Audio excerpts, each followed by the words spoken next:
Hello दोस्तों, AK Sahu dairy farm business में आपका स्वागत है। डेयरी फार्म पे जो दूध का जो लेवल है वो कम ज़्यादा होता ही रहता है।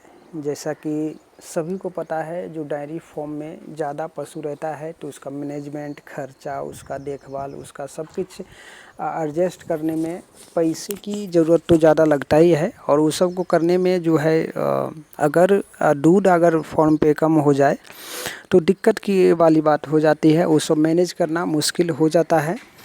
तो डेयरी फार्म में किस प्रकार से पैसे को बढ़ा सकते हैं, दूध को बढ़ा सकते हैं, पैसे कैसे बचा सकते हैं, इसके बारे में पूरी डिटेल्स में बात करेंगे। तो वीडियो पे बने रहिएगा। तो चलिए स्टार्ट करते हैं। तो सबसे पहले इस फॉर्म पे जो रूटिंग है वो आपको समझ में आ गया ही होगा। गाय सब अभी बाहर में है और अंदर में कुट्टी डाला हुआ है, तो अंदर बाहर करने का सिस्टम है, खुला का सिस्टम में रहता है गाय सब।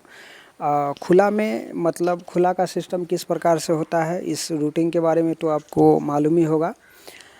फ़िलहाल अभी गाय सब बाहर में है दोपहर के समय, और शाम को ये सबको 4 बजे अंदर लिया जाएगा।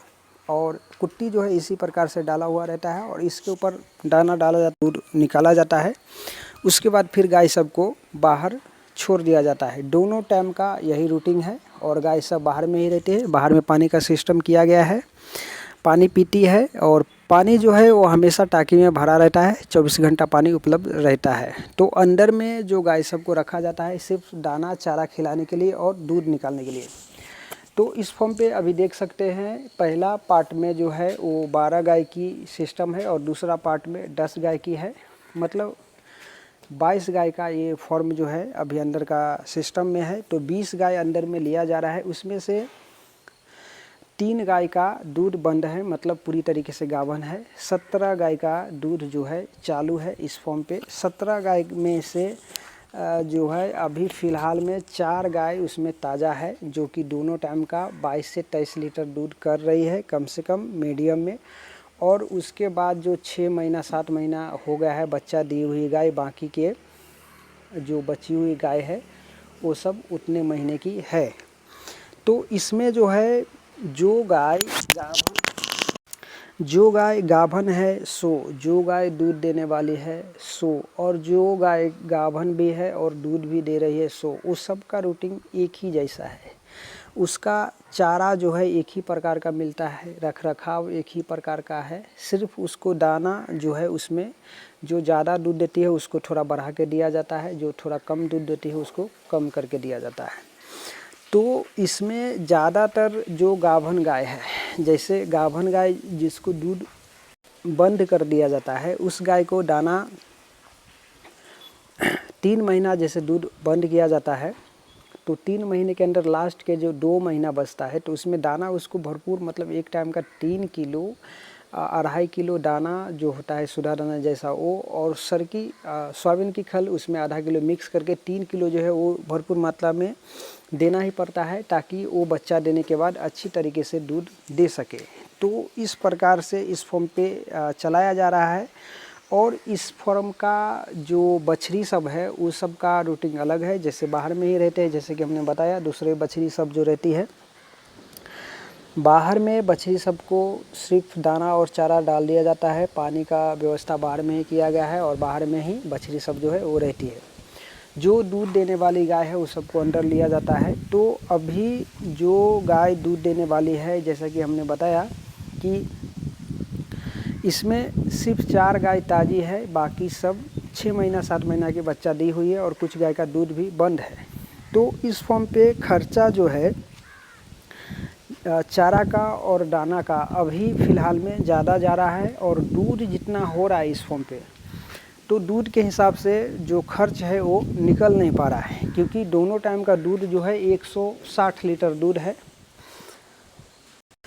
160 लीटर दूध का जितना पैसा होता है उसके हिसाब से इस फॉर्म पे अभी तक जो है वो बचत उतना नहीं हो पा रहा है। क्यों नहीं हो पा रहा है? क्योंकि जो बछड़ी सब है उसका खर्चा और जो जैसे फॉर्म का जो रूटीन रहता है, रूटीन जिस हिसाब से चलना चाहिए, रूटीन का मतलब जो गाय जो दूध देने वाली जो गाय है उस गाय सब का जो सर्कल है, जैसे कि मान के चलिए इस फॉर्म पे 20 गाय बड़ी गाय है, 20 गाय दूध की, तो मतलब उसमें से कम 10-12 गाय जो है वो हमेशा दूध का चालू रहना चाहिए। चालू मतलब कम से कम 9-10 गाय जो है वो ताज़ी रहनी चाहिए। मतलब जैसे 4-5 गाय या 6-7 गाय का दूध बंद हो गया तो 6-7 गाय, 8 गाय, 9 गाय जो है कम से कम ताज़ा रहना चाहिए। 1-1.5 महीने 2 महीने की ब्याई हुई तो दूध का लेवल जो है बना रहता है और फॉर्म लॉस में नहीं जाता।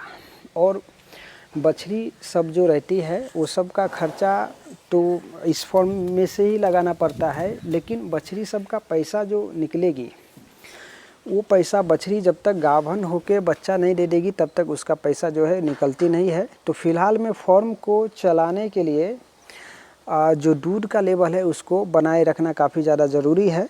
तो उसके लिए जो है दूध का लेवल के लिए जो गाय सबको जो दाना और चारा जो डालते हैं, जैसे कि फॉर्म पे दाना और चारा जो डालते हैं तो चारा में नेपियर घास हो गया। नेपियर घास तो रेगुलर रहता ही है, पेट भरने के लिए हुआ, दूध बढ़ाने के लिए नहीं है वो चारा। रेगुलर जो रहता है चारा वो नेपियर घास इस फॉर्म पे चालू ही रहता है। जैसे फॉर्म के साइड में अभी देख रहे हैं नेपियर घास ये पूरा लगा हुआ है, ये इस फॉर्म का ही है और ये खिलाते हैं। तो अभी इस फॉर्म पे जब जब सीज़न आता है चारे का, ज्वारी का हो, गन्ने का हो या मक्के का हो, वो सीज़न के हिसाब से डालते हैं। लेकिन मक्का जो है वो हर सीज़न में जो है वो हो जाता है, तो उस सीज़न में मक्का को डालना चाहिए। मक्का का साइलेज बना के डालने से भी दूध की जो मात्रा है वो अच्छी तरीके से मिलती है। लेकिन कुछ सिस्टम, कुछ प्रॉब्लम, कुछ नियम नहीं बैठने के कारण जो है वो रूटीन जो है वो बैठ नहीं पाता है। जैसे बारिश का सीज़न अगर हो गया तो मक्का मिलना मुश्किल हो जाता है, क्योंकि बारिश से पहले जितने भी फॉर्म है वो सब पे साइलेज बना के स्टॉक करके रखते हैं। बारिश के सीज़न में खेत से चारा लाने में भी दिक्कत है, गाड़ी हो जो है वो फंस जाता है या कोई भी चारा काटने वाले को भी दिक्कत परेशानी हो जाता है। तो साइलेज का जो सिस्टम है वो जुगाड़ करना चाहिए, भूसा का जुगाड़ करना चाहिए। और चारे में जब अगर दूध का लेवल रखना है, मतलब दूध का अगर लेवल बनाए रहे, इसके लिए चारे में मक्का या ज्वारी या फिर कुछ ना कुछ जो है वो मिक्स होना चाहिए, तभी दूध जो है वो बराबर मात्रा में मिलता है, नहीं तो नहीं मिल पाता। जैसे कि इस फॉर्म पे 10 दिन पहले दूध जो है बाहर से ज्वारी का पिक वाला जो चारा होता है, मेगा स्वीट ज्वारी का जो नया में अभी तैयार हो रहा है, वो चारा चालू था और उसके साथ सूखा चारा जो है वो भी चालू था। तो दूध रोज़ 1-2 लीटर करके बढ़ ही रहा था। जैसे 1-1 लीटर अगर 10 गाय में दूध बढ़ा तो दोनों टाइम का 20 लीटर दूध बढ़ गया था। जैसे ही चारा उस खेत का ख़त्म हुआ तो धीरे धीरे 2 दिन 4 दिन में दूध जो है फिर से 20-25 लीटर तक दूध जो है वो कम हो गया।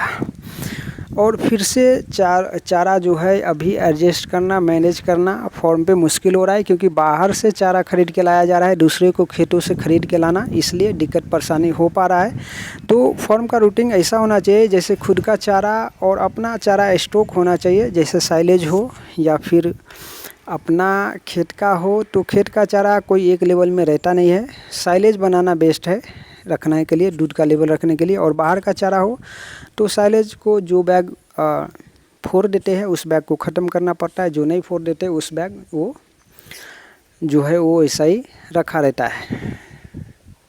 तो चारा जो है वो 75% हरा चारा, उसमें साइलेज हो या फिर मक्का हो या फिर ज्वारी हो, और 25% सूखा चारा इस लेवल का, या 50-50% भी चल सकता है, क्योंकि सूखा तो चारा में होना ही चाहिए। अगर सूखा रहा तो वो पानी पीती है और उससे जो है वो दूध बढ़ जाती है, चाहे मौसम ठंडी का हो या फिर गर्मी का। जो एचएफ गाय दूध देने वाली है उसका चारा जो है वो मिनरल के साथ मतलब अच्छी तरीके से वो मिलना चाहिए।